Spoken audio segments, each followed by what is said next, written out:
जय श्री राम दोस्तों, आप देख रहे हैं YouTube चैनल ज्ञान स्टार प्लस। तो दोस्तों, आप सभी का हार्दिक स्वागत और अभिनंदन। दोस्तों, आज हमने बहुत ही सुंदर धार्मिक पहेली चुनी है आपके लिए। पहेली इस प्रकार से है। भगवान शिव की 4 पत्नी, ब्रह्मा जी की 2, इनके नाम जान लेगा ज्ञानी होगा वो। तो दोस्तों, इस पहेली का उत्तर जब तक हम खोजते हैं तब तक आप सभी से मेरा एक ही निवेदन रहता है कि आप हमारे चैनल को सब्सक्राइब जरूर कर दें, साथ ही बेल आइकन को भी प्रेस कर दें, जिससे कि आने वाले वीडियो का नोटिफिकेशन आपको मिलता रहे। दोस्तों, प्रत्येक लाइन सार गर्भित है। तो पहली लाइन में लिखा है कि भगवान शिव की 4 पत्नी। देखते हैं दोस्तों कौन कौन थी भगवान शिव की 4 पत्नियां। दोस्तों, सबसे पहले आते हैं हम राजा दक्ष की पुत्री सती पर।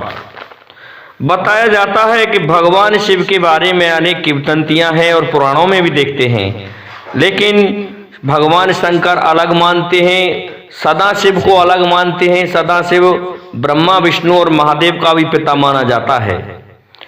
लेकिन हम तो भगवान शिव को जिस तरह से जानते आए हैं उसी तरह से हम कुछ बताएंगे कि भगवान शिव का विवाह भगवान ब्रह्मा के कहने पर प्रजापति दक्ष ने अपनी पुत्री सती से किया।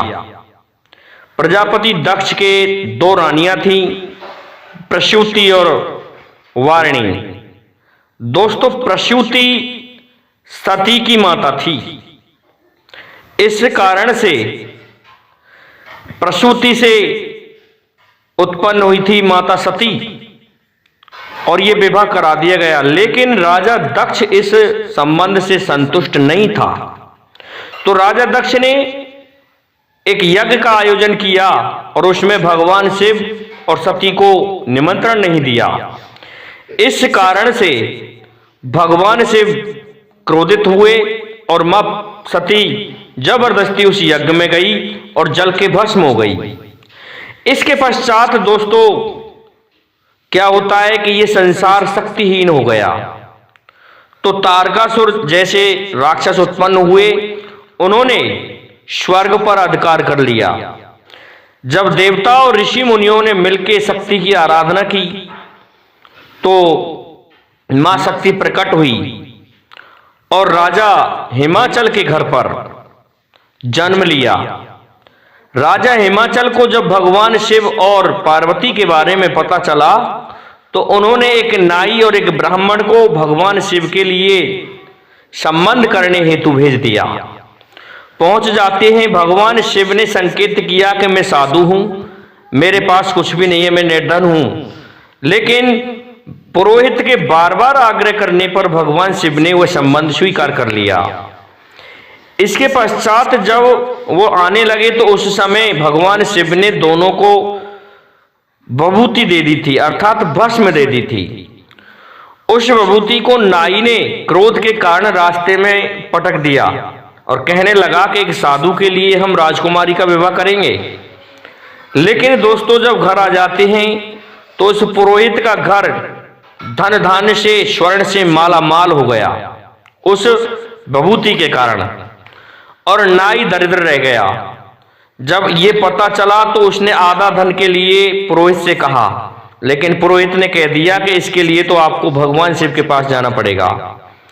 पुनः वह भगवान शिव के पास गया और कहा कि प्रभु, आप देवताओं सहित अपनी बारात लेकर के आए। ये राजा हिमवान ने फिर से भेजा था। इसके पश्चात उस नाई की दरिद्रता समाप्त हुई। विवाह हो जाता है माता पार्वती के साथ में। इस प्रकार से दूसरी पत्नी भगवान शिव की मां पार्वती हो गई। तीसरी दोस्तों उमा बताते हैं। उमा को पृथ्वी की देवी माना जाता है। माना गया है कि उमा और भगवान शिव ने ही शंकर का रूप धारण किया। इस प्रकार से तीसरी पत्नी उमा को माना जाता है।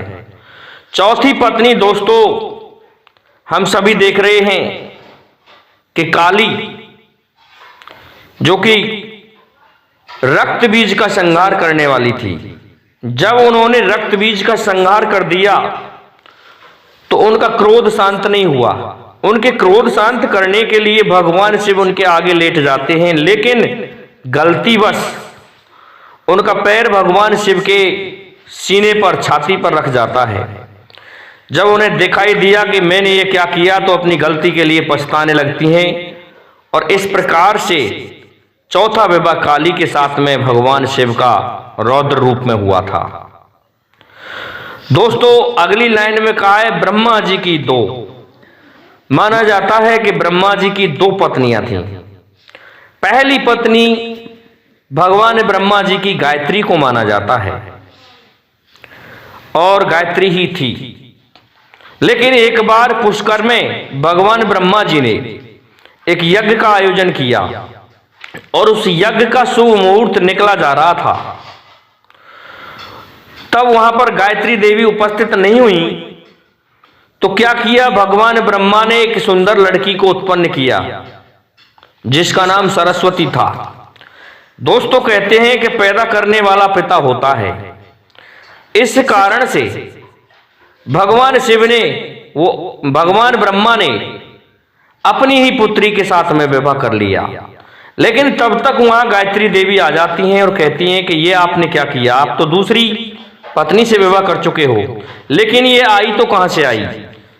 जब वो उसका कारण बताया कि देवी सरस्वती को हमने ही प्रकट किया है, तो इस पर गायत्री श्राप दे देती है कि आपके शरीर से जो उत्पन्न हुई है तो आप इसके पिता हो गए, आपने आपकी पुत्री से विवाह किया है।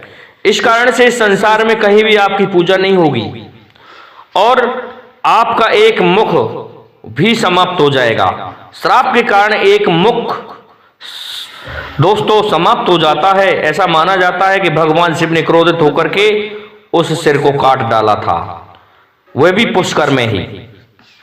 तो केवल पुष्कर में ही ब्रह्मा जी की पूजा होती है। तो दोस्तों, भगवान शिव की 4 पत्नियां और ब्रह्मा जी की 2, इन सभी के नाम जान लेगा ज्ञानी होगा वो। इस प्रकार से भगवान शिव की 4 पत्नियां हैं। दोस्तों, इस जगह पर एक रहस्यमयी बात और खुलती है कि भगवान शिव और सदाशिव, इनमें क्या अंतर है। कहते हैं कि भगवान शिव तो भगवान शिव हैं, लेकिन सदाशिव जो है वो भगवान शिव का ही वह स्वरूप है जो कि ब्रह्मा, विष्णु और महेश, इन तीनों का पिता है। इस कारण से बार बार पूछा जाता है कि भगवान शिव का पिता कौन है। दोस्तों, सदाशिव ही भगवान शिव के पिता हैं। पूछा जाता है ब्रह्मा विष्णु का पिता कौन है, तो सदाशिव ने ही इन तीनों को प्रकट किया है। इस कारण से सदाशिव इन तीनों के पिता हैं। दोस्तों, मैं समझता हूं आपकी समझ में हमारी इस पहेली का उत्तर आया होगा। इसलिए अब आप सभी से मेरा निवेदन है कि आप हमारे इस वीडियो को लाइक, शेयर और सब्सक्राइब करें, साथ ही बेल आइकन को भी प्रेस कर दें, जिससे कि आने वाले वीडियो का नोटिफिकेशन आपको मिलता रहे।